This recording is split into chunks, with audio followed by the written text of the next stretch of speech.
Olá, seja bem-vindo a mais um AGCast, o podcast da AGCOM. Eu sou Bianca Carvalho e estou estreando hoje na apresentação do nosso podcast. Ao meu lado, hoje está esse maravilhoso e incrível produtor, apresentador, Matheus. É um prazer apresentar o AGCast ao lado da minha talentosíssima amiga Bianca. E hoje vamos começar mais um episódio do nosso podcast com o tema Impactos da Cultura Digital nas Eleições Brasileiras. Nos últimos anos, a comunicação digital vem se tornando um dos principais pilares da circulação de informação, das relações sociais e das práticas culturais, afetando a vida das pessoas em uma escala global. Hoje, com o digital, o consumo de informações no contexto de votação, o debate político, a cobertura das eleições e as próprias estratégias de marketing político estão cada vez mais dinâmicas, impactando diretamente no resultado do pleito eleitoral. E para conversar conosco, convidamos a professora Marta Alencar, que é jornalista, doutoranda e mestre em comunicação, além de ser fundadora do projeto de checagem de fatos, o COA. Seja muito bem-vinda, nós agradecemos por ter aceitado o nosso convite. Eu que agradeço pela oportunidade, o privilégio de estar aqui com vocês, Bianca e Matheus. É uma honra e eu espero aí corresponder às dúvidas de vocês, a responder de certa forma à altura, né? Obrigada. Bom, para começar, gostaríamos de perguntar, quais são os principais desafios que o digital impõe ao processo eleitoral brasileiro hoje? Matheus, eu sempre falo que estamos vivenciando um cenário bem interessante, né, em relação à questão do próprio digital, né, da questão da internet, dessa questão da conexão entre as pessoas. Porque, de certa forma, a gente está vivendo um caos informacional. A gente vive essa questão da velocidade da informação, da instantaneidade das mensagens que a gente recebe online, né, e também desse volume, ou seja, tem a instantaneidade, tem a velocidade, tem o volume. E hoje a gente, nessa correria, a gente não tem tempo de checar tudo. Ou seja, é muito complexo, não só para quem é jornalista, para quem é pesquisador, para quem é fact-checking, ou para quem atua com jornalismo de dados, ou na área de TI, no combate à desinformação, mas um cidadão comum mesmo, para ele pegar, ler ali, ou então ouvir, interpretar, é muito complexo, porque, de certa forma, a gente, às vezes, até quando recebe uma informação verdadeira, né, que tem ali baseada em fatos, às vezes as pessoas ficam em dúvida. Eu acho interessante isso, elas ficam, será que isso mesmo é verdade? Porque a gente vive nesse cenário dessa instantaneidade, ao mesmo tempo que tem nos causado muito são as dúvidas. Mas essa eleição de 2022 ela é muito atípica. Eu vou explicar por que ela é atípica.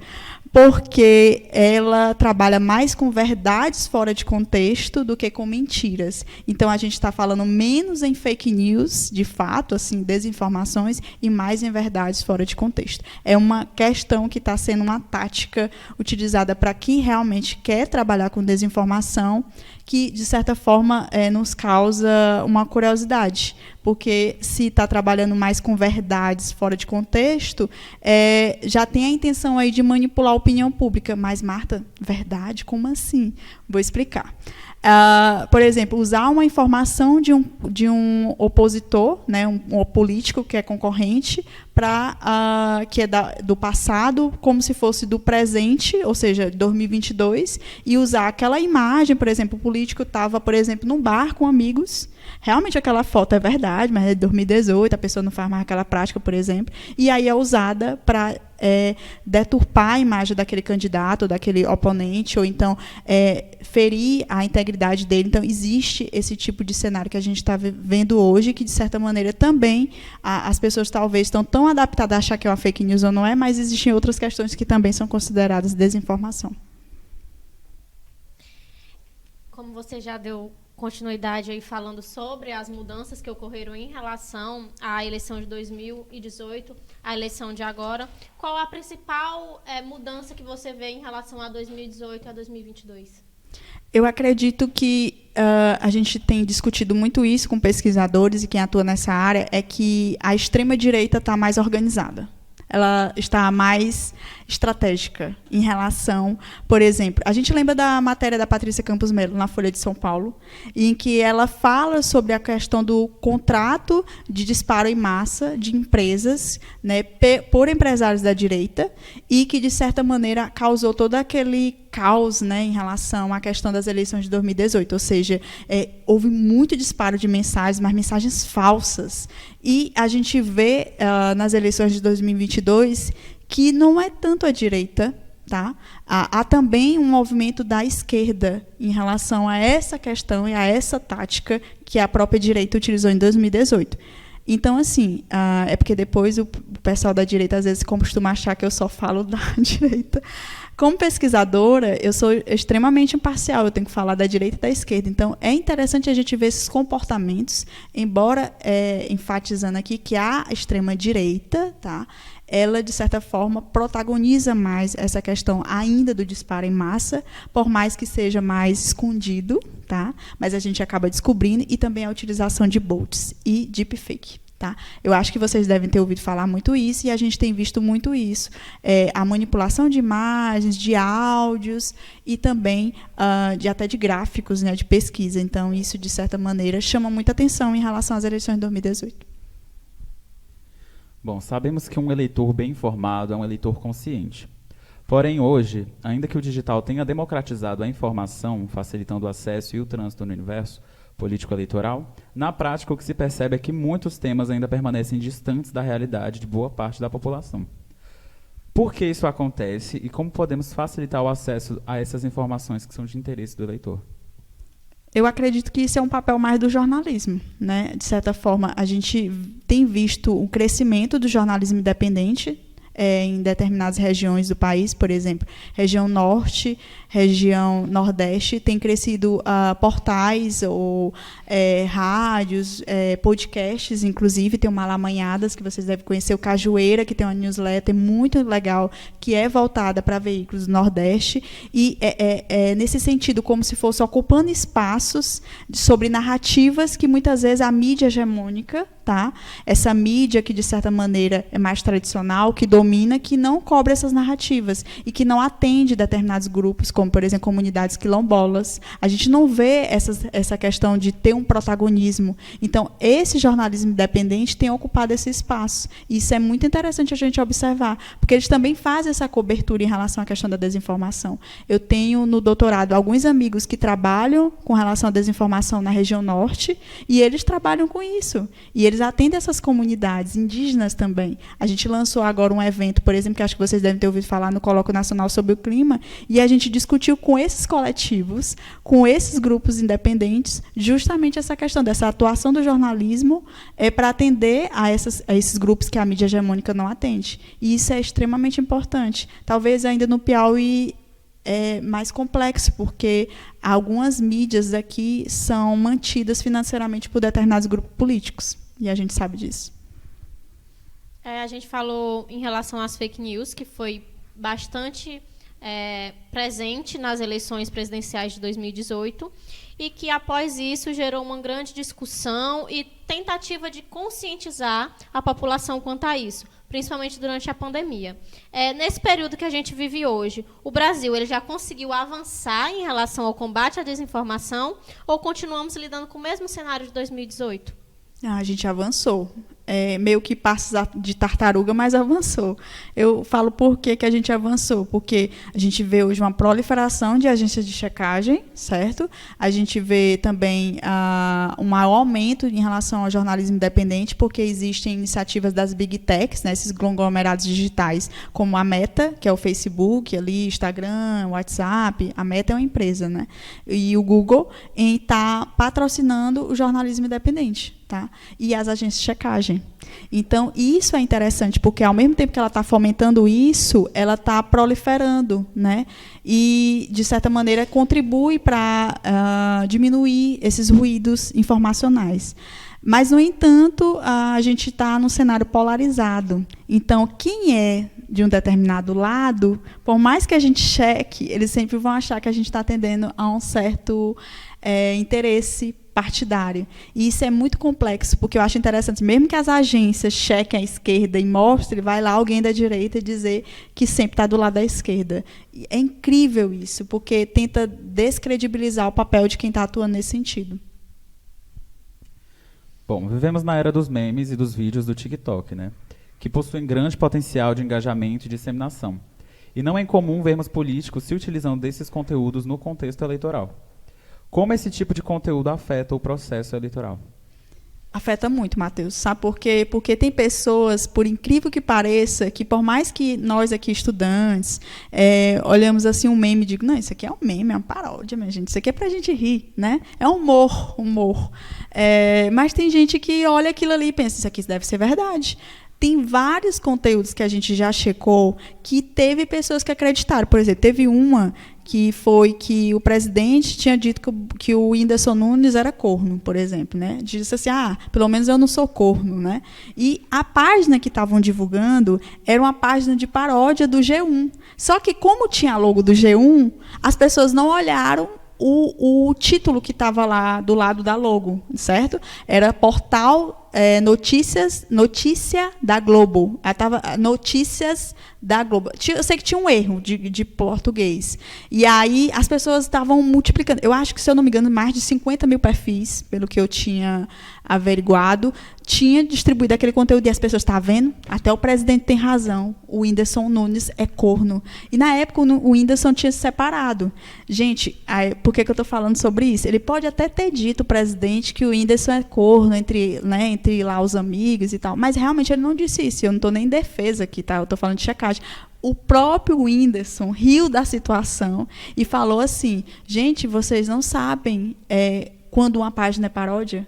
Ou quando uma página está só ali. E é uma página que tem ali, por exemplo, no TikTok, entendeu? Está ali no Instagram, no Twitter. Então, as pessoas, às vezes, podem observar um conteúdo que, às vezes, tem um sentido de humor, né? Sensacionalista, ou um tom ali de brincadeira, e as pessoas acabam... Tem pessoas que, infelizmente, acabam acreditando. É isso que eu estou dando esse exemplo do índice para vocês verem que só era ter olhado, assim, será que essa logo é mesmo? Gente, é uma florzinha na logo do G1. Eu nunca vi florzinha na logo do G1, nem em homenagem ao Dia das Mulheres.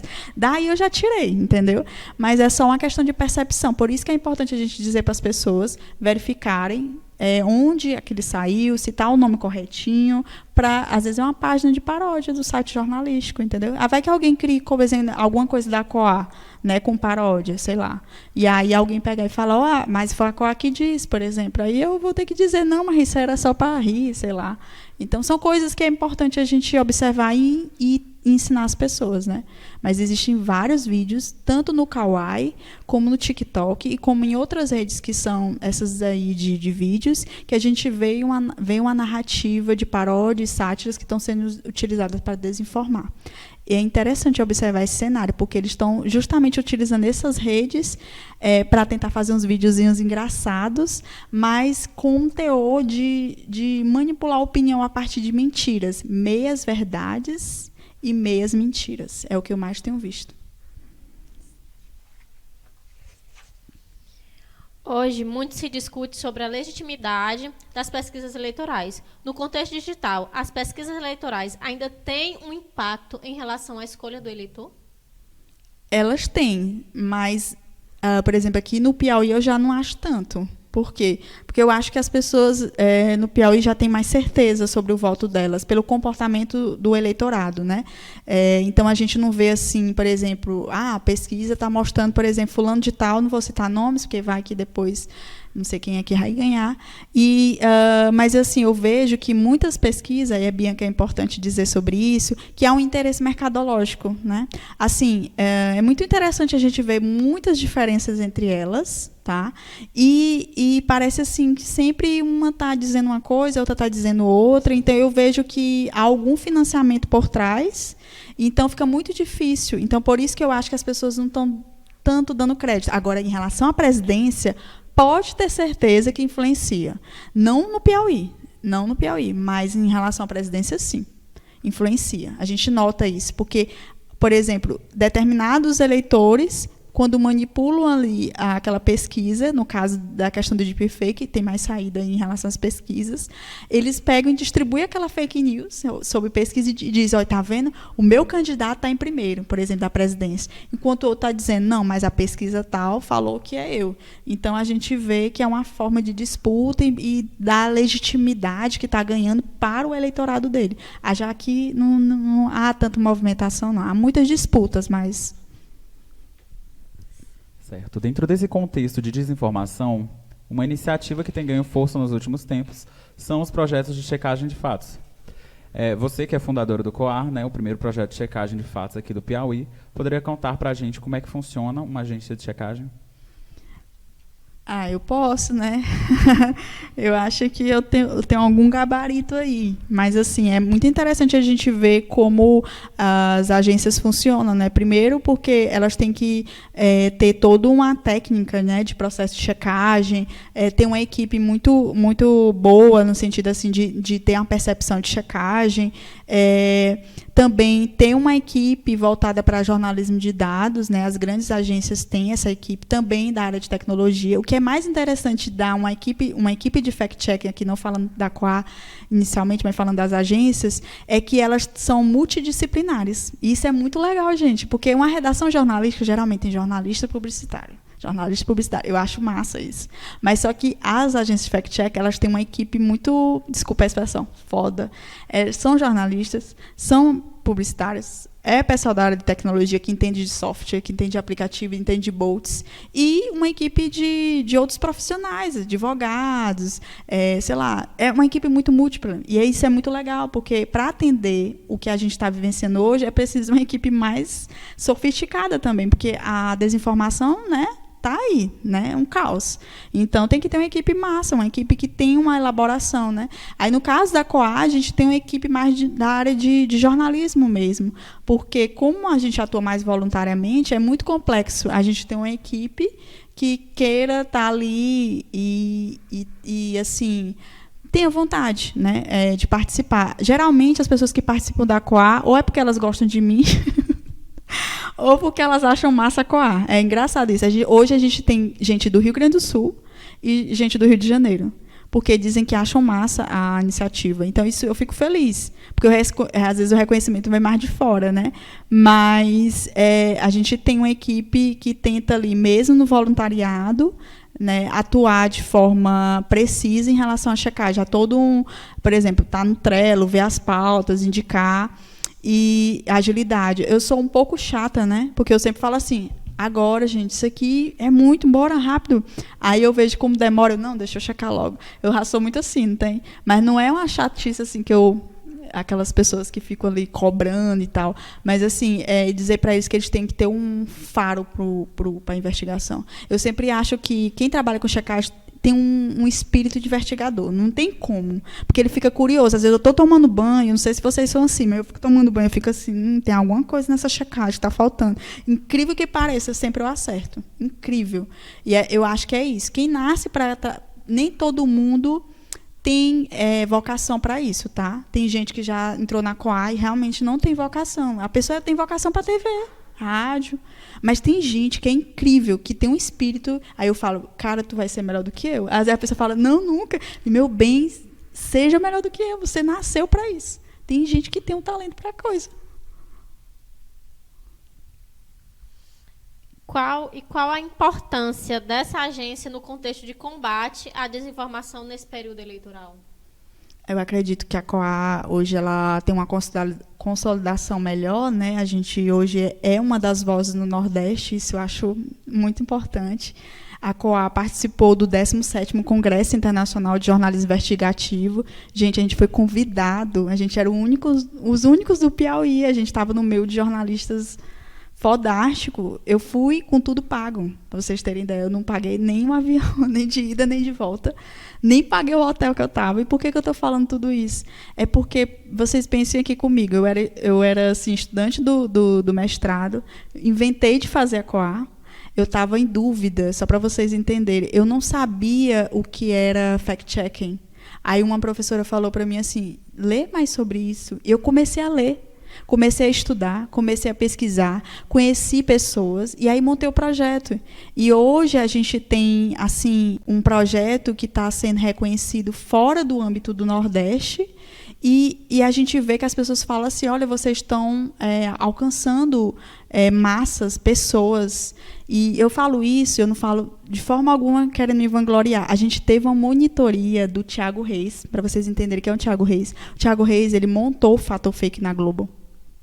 E ele fez monitoria de graça para a gente, porque ele estava sendo pago pela Meta, Tá? 3 meses, e ele falou, eu não conheço outro projeto no Nordeste que tenha tanto impacto como o de vocês. Aí eu falei para ele, mais humildade, porque a gente sabe de outras agências. Eu falei até assim. Ele disse assim, mas vocês, eu fui pesquisar sobre vocês têm impacto. Então, gente, o cara do fato ou fake. Vocês estão entendendo? Tipo assim, eu fiquei impressionada. Aí depois, quando eu fui pesquisar sobre a Coa, alunos, eu falo, vocês vão perceber, eu falo com todo mundo do mesmo jeito, né? Jornalista, não sei de onde, eu falo com um estudante. E eles sempre falam sobre isso. O projeto tem um impacto. E o impacto, para mim, não é entrevistas. Tá? Para mim, o impacto é quando uma pessoa manda uma mensagem para a Coa e disse assim, vocês salvaram a vida da gente. Teve uma vez... Eu sempre conto essa história. Eu contei essa história chorando lá em São Paulo.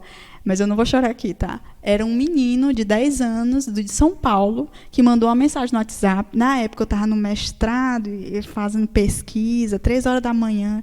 Eu disse, meu Deus, o que é que eu estou fazendo com esse projeto? Eu acho que eu devia largar a Coa. Para quê? Porque eu estou bem aqui fazendo negócio voluntariado, sofrendo, tem que fazer mestrado, não sei o quê. E aí, quando eu parei para ouvir esse áudio desse menino, esse menino estava chorando. Ele disse assim, ei, eu fui ver uma reportagem, 10 anos, eu fui ler uma reportagem de vocês, é uma checagem, né?